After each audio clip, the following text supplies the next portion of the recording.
ईश्वर है, ये विश्वास, और उस विश्वास के साथ ये भावना कि 1000 आंख वाला मुझे देख रहा है, ये भावना कि आपके हाथ में जो भी कुछ आ रहा है भगवान जो तुम्हें दे रहा है, देने वाले मालिक के हाथ नहीं दिखाई दे रहे लेकिन उसका दिया हुआ जरूर दिखाई दे रहा है। और जिस दिन वो कठोर बनेगा, तुम कितनी भी कोशिश कर लेना सफलता पाने के लिए, आगे बढ़ने के लिए, तुम्हारी बुद्धि ही काम नहीं करेगी क्योंकि उसकी कृपा हट जाएगी। इसलिए देने वाला तो परमात्मा है, वो तुम्हारे पीछे खड़ा हुआ है, तुम्हें संभाल रहा है। पुरंदरदास ने कहा था कि 2 हाथ वाला है तू है इंसान, 1000 हाथ वाला है तेरा मालिक। तो इन 2 हाथों को जोड़ और सिर को झुका। 1000 हाथ वाले ने जो तुझे दिया है उसके लिए धन्यवाद कर। और ध्यान रखना, इन हाथों को झुकाए रखना, सिर को झुकाए रखना, क्योंकि तुम्हारी अकड़ से ही, तुम्हारे अकड़ने से ही, तुम्हारे घमंड करने से और तुम्हारे अंदर की श्रद्धा हटने से वो 1000 हाथ वाला नाराज होता है और फिर जो तुम्हें मिला है उसे वापस लेता है और लेने के लिए 2 हाथों का इस्तेमाल नहीं करता, 1000 हाथों से ही वापस लेता है। और तू 2 हाथ वाला ताकत नहीं लगा पाता कि जब वो छीनने पर आता है तो तेरे पास कुछ बचता नहीं, इसलिए उससे अकड़ कर नहीं, झुक कर मिल, तुझे सब कुछ मिलेगा। वो देने वाला दयालु है। और फिर कहा है सरल बन। भगवान भोलेनाथ को भोला इसीलिए कहा जाता है, वो भोले भाव में है और अपने भक्त को भी चाहता है कि वो भी अपने चित्त को, अंतःकरण को सरल बनाए, कुटिल नहीं, टेढ़ा नहीं, चालाक नहीं। मतलब आपकी चालाकी दुनिया के लिए चल सकती है, भगवान के आगे चालाकी मत चलाना। तो पुरंदरदास ने ही ये कहा कि नदी टेढ़ी मेढ़ी होकर बहती है पर जल टेढ़ा मेढ़ा नहीं है। नदी टेढ़ी है, जल टेढ़ा मेढ़ा नहीं है, गन्ना टेढ़ा मेढ़ा दिखाई देता है, रस टेढ़ा नहीं है। कहते हैं ये मकान, गलियां टेढ़ी हो सकती हैं लेकिन आकाश टेढ़ा नहीं है। यह दुनिया टेढ़ी हो सकती है पर दुनिया को बनाने वाला टेढ़ा नहीं है। अगर उसे पाना है तो सरलता से ही वो मिलता है, अकड़ से नहीं मिलता, टेढ़े चलने से नहीं मिलता। नशा कर लेना आदमी, धन का करे, पद का करे, रूप का करे, कुल का करे, या जो बुरा नशा है वो कर ले, तो आपने उसको देखा होगा, वो सीधा कभी नहीं चलता। नशे वाले आदमी को आप एक सीधे पटरे पर कहें कि चल के दिखा, और कोई परीक्षण करने की बात ही नहीं है, उसके पांव डगमगाएंगे, टेढ़ा टेढ़ा चलेगा। कितनी भी चौड़ी सड़क क्यों ना हो, उधर से चलता हुआ इधर आएगा, इधर से इधर आएगा और चलते चलते नाली की तरफ जाएगा। नाली में बड़ा मजा आता है उसको, और नाली में गिरा हुआ है वहीं पांव मार रहा है और पांव मारता हुआ कहता पानी निकाल के छोड़ूंगा। उसको लगता है वो जो उसने पांव मार रहा है और वो जो पानी नाली में बह रहा है वो जमीन पे पांव मारने से उसी के निकला है। क्या स्थिति हो जाती है, नशे में पड़ा हुआ है, कुत्ता पास में आया हुआ है, उसके गले में बांह डाल रखी है और कहता तू मेरा सगा भाई है, तू ही मेरा दुख समझता है, बाकी कौन दुनिया समझती है। अब उस दशा का कोई वीडियो बनाए और बाद में जब उसे होश आए दिखाए, तब समझ में आता है कि कितनी दुर्गति कर ली मैंने। क्योंकि नशा कहते ही उसे हैं जो बुद्धि पर पर्दा डाल दे।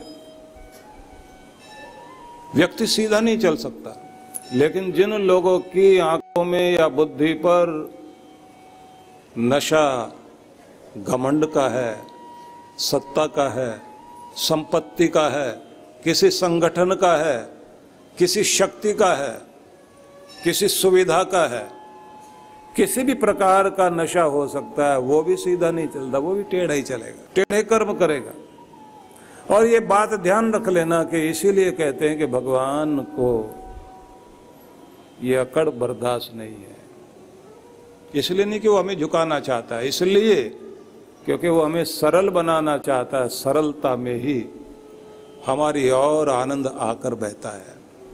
तो इस सब को श्रद्धा ही हमें देती है। इसलिए हर दिन श्रद्धालु बनकर अपने नियम निभाइए। तो कहा गया श्रद्धेव सर्वधर्माणाम मातेव हितकारणे, ये हरिवंश पुराण में उल्लेख है। माँ की तरह हित करने वाली दुनिया में अगर कोई चीज हो सकती है जिसे माँ जैसा ही कहा जा सकता है, कहते हैं वो श्रद्धा है। और पार्वती माता को तो श्रद्धा कहा ही गया। आप लोग जानते हैं ना कि माँ कितना कुछ उपकार करती है मनुष्य के लिए, अपने बच्चों के लिए। माँ को परमात्मा देता ही उस रूप में, ऐसा कुछ रूप बना देता है कि एक क्रांति घटित होती है जब किसी युवती को परमात्मा माँ वाला दर्जा देता है। उसकी गोद में संतान आई, कहते हैं माँ और बाप और संतान दोनों का एक साथ ही जन्म होता है। एक साथ जन्म इसलिए होता है क्योंकि उससे पहले वो पति पत्नी थे, माँ बाप नहीं थे। इधर बेटा पैदा हुआ, उधर माँ बाप कहलाने लग गए। उससे पहले पति पत्नी थे। एक साथ दोनों का जन्म हो गया, माता पिता का भी और पुत्र का भी। ममता आ गई और पिता अब अपना ध्यान नहीं रखता। अपने बारे में अब तक चिंता करता था, अब अपने बच्चे के बारे में सोचता है। सारा दिन उसे ये लगता है इसके लिए मैंने क्या क्या करना है। मकान भी होना चाहिए, इसके पास गाड़ी भी होनी चाहिए, मेरा बेटा बहुत अच्छे स्कूल में पढ़ना चाहिए, और एक दिन ऐसा आना चाहिए कि जब इसकी लोग तारीफ करें तो फिर मैं कहूँ बेटा किसका है। आदमी सोचता है मैं नहीं रहूंगा, लेकिन मेरी फोटो कॉपी मेरा बच्चा रहेगा। ये जवान होगा, मैं बूढ़ा हो रहूंगा, लेकिन ऐसा नहीं है। मेरा बेटा जवान होगा तो उसके साथ साथ मैं भी अपने आप को जवान ही महसूस कर। कितनी सारी भावनाएं आ जाती। हाँ, ऐसा भी होता है। हरियाणा में किसी का बेटा हुआ और वो आदमी सिर पर भार लेकर गांव की तरफ आ रहा था, तो किसी ने आके उसको सूचना दी तुम्हारे घर में बेटा हुआ है, बेटा पैदा हुआ है। भाई इतना सुनते ही उसने अपने सिर पे जो भार उठा रखा था उठा के जमीन पे फेंक दिया। तो दूसरे आदमी ने कहा ये क्यों फेंक दिया? बोले अब तो बेटा ही उठा के ले जाएगा। अब उसको उतना बड़ा होने में कितना टाइम लगेगा, फिर उसका वैसा मन होगा नहीं होगा कि पिता का भार उठा पाए, पिता की जिम्मेदारियां उठा पाए। ऐसा मन हो पाएगा? नहीं हो पाएगा। हाँ, एक बात जरूर है, अगर आपने श्रद्धा की घुट्टी पिलाई तो बच्चा जरूर माँ बाप के भार को उठाएगा, उनका ध्यान रखेगा। तो कहा गया श्रद्धेव सर्वधर्माणाम मातेव हितकारिणी। सभी कर्तव्यों में व्यक्ति को लगाकर पूरा कराने के लिए माँ की तरह श्रद्धा ही काम करती है, क्योंकि माँ ही तो एक ऐसी है जो बेचारी लगातार अपने बच्चों के लिए सब कुछ करती रहती है। भले ही उसका शरीर भी साथ दे ना दे, बीमारी भी हो, बुखार भी हो, चला भी नहीं जा रहा, तो भी उठकर जाएगी, अपने बच्चे के सारे काम पूरे करेगी। और जब दुआओं के लिए हाथ उठाती है तो अपने बच्चे के लिए मांगती है, अपने लिए तो कुछ भी नहीं मांगती। सबके लिए छुट्टी हो जाए, माँ के लिए कभी छुट्टी नहीं होती। त्योहार के दिन भी सबसे ज्यादा काम वही करती है। सब बैठ के आराम से खाएंगे, वो सबके लिए बना रही है। गुजरात में मैंने एक अच्छी बात देखी है। वहां शनिवार रविवार को छुट्टी वाले दिन लोग घर में खाना नहीं खाते, बाहर निकल जाते हैं, कहते हैं आज घूमेंगे फिरेंगे। इनकी भी तो छुट्टी होनी चाहिए कि ये चूल्हा चक्की में ही पड़े रहें, रसोई से बाहर निकलना चाहिए। अच्छी बात है। कुछ लोग अपनी पत्नी की बहुत तारीफ करते हैं, बहुत अच्छी है, गर्म पानी टाइम से देती है। बोले किस लिए? बोले बर्तन धोने होते हैं ना मैंने। अच्छी बात है, दोनों मिलकर काम करें।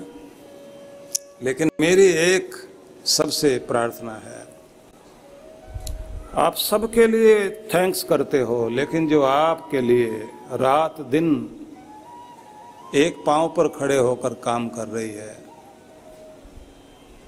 कुछ कमी हो जाए तो डांटने के लिए सब खड़े हो जाएंगे, लेकिन वो अच्छा करती है तो कोई थैंक्स करने को तैयार नहीं होता। हमें उनको धन्यवाद करना चाहिए और बताना चाहिए कि तुम्हारे होने का मतलब क्या है, तुम हमारी जिंदगी में क्या हो, तुम इस घर की क्या हो, तुम्हारे होने का मतलब क्या है।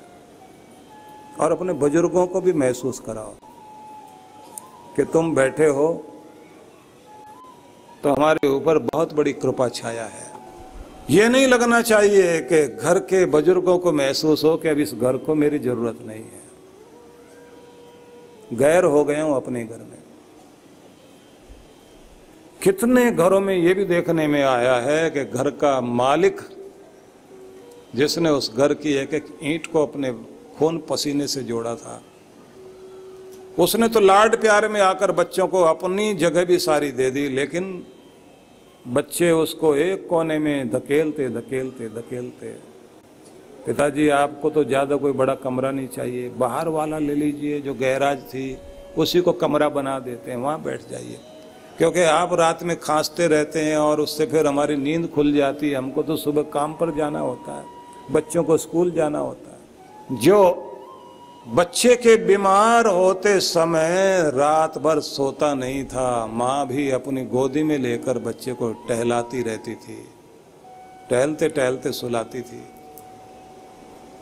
उसकी खांसी से बच्चों की नींद खुल जाएगी, इसलिए कहते हैं बाहर ही रहना।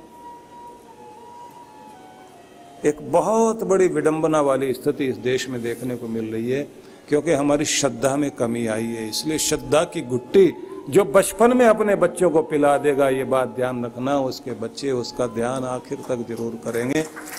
हम अपने घरों में कॉन्वेंट कल्चर लाने में लगे हुए हैं, अपने बच्चों को बढ़िया बढ़िया स्कूलों में तो भेज रहे हैं, इस बात का ध्यान नहीं कर रहे हैं कि वहां अनेक तरह की लैंग्वेज तो सिखाई जा रही है, लेकिन जीवन जीने की विद्या नहीं सिखाई जा रही। माँ बाप का मान सम्मान वो भी तो सिखाया जाए। वो स्कूल कोई भी हो सकते हैं, लेकिन हमें ये बात बहुत ध्यान रखनी होगी कि जहाँ श्रद्धा की संपत्ति दी जाती है, श्रद्धा की गुट्टी पिलाई जाती है, वहाँ निश्चित रूप से बच्चे अपने माता पिता का सम्मान करते हैं। लिखा है श्रद्धेव नृणाम सिद्धिर जायते लोकयोर द्वयो, लोक और परलोक में सफलता दिलाने में श्रद्धा ही काम आएगी। अपनी दुकान पर बैठते हैं तो एक बात का ध्यान रखना, अपनी गद्दी का मान करना जिस गद्दी पर बैठते हो, और अपने काम धंधे को भी प्यार करना। जो लोग काम तो करते हैं, दुकान भी कर रहे हैं, बिजनेस भी कर रहे हैं, लेकिन साथ में ये कहते हैं ये क्या बिजनेस करा हमने, इसमें तो कुछ भी नहीं है। हमें तो नफरत हो गई इस काम से। किसी को अपने घर से नफरत हो गई, किसी को अपने रिश्तों से नफरत हो गई, किसी को अपने काम धंधे से नफरत हो गई, किसी को अपनी नौकरी से नफरत हो गई है। प्रेम नहीं है, हमारा रिजल्ट नहीं मिलेगा। अपने काम में प्यार करना सीखिए, अपने काम के प्रति श्रद्धा रखना सीखिए, आपको उसी में सफलता मिलनी शुरू हो जाएगी। काम कर भी रहे हैं और उसके प्रति नफरत है मन में, ये क्या काम है? ये भी कोई काम है? अपने रिश्तों में भी हम लोग इसी तरह के हो जाते हैं। तो इसलिए एक चीज बताऊंगा आपसे, जब आप अपने कर्म क्षेत्र में जाते हैं, अपने ऑफिस में जाते हैं, तो बहुत प्रेम भरी दृष्टि से अपने ऑफिस वाले कक्ष में प्रवेश करना। अपनी टेबल को थोड़ा ठीक करके, अगर कोई फूल सजा सकते हैं फूल सजाइए। उस कुर्सी को देखिए जिस पर आप रोज बैठकर काम करते हैं, और उसे देखकर एक बार ऊपर की तरफ निगाह उठाकर उसको थैंक्स करना, जिसने ये कुर्सी दिला रखी है आपको, रोजी रोटी जिसके कारण है। उसको कहना कि तेरी रहमत है परवरदिगार आलम, वो परम पिता परमात्मा, वो दीन बंधु भगवान, तेरी दया है जो आज मेरे पास ये रोजी रोटी है, ये कुर्सी है। कितने सारे वे लोग भी हैं जो मेरे साथ पढ़ते थे, मेरी जैसी ही उन्होंने भी डिग्री ली है, लेकिन आज उनके पास नौकरी नहीं है, उनके पास बिजनेस नहीं है। अगर मेरे पास है तो मेरी योग्यता से नहीं, तेरी कृपा से है। भगवान तेरा लाख लाख शुक्र। और अगर आप जॉब करते हैं तो ये जरूर अपने मन में कहना कि जितना लेता हूं पैसा यहां से, उससे ज्यादा का काम करके दूंगा। कामचोर नहीं हूं, कर्महीन नहीं हूं।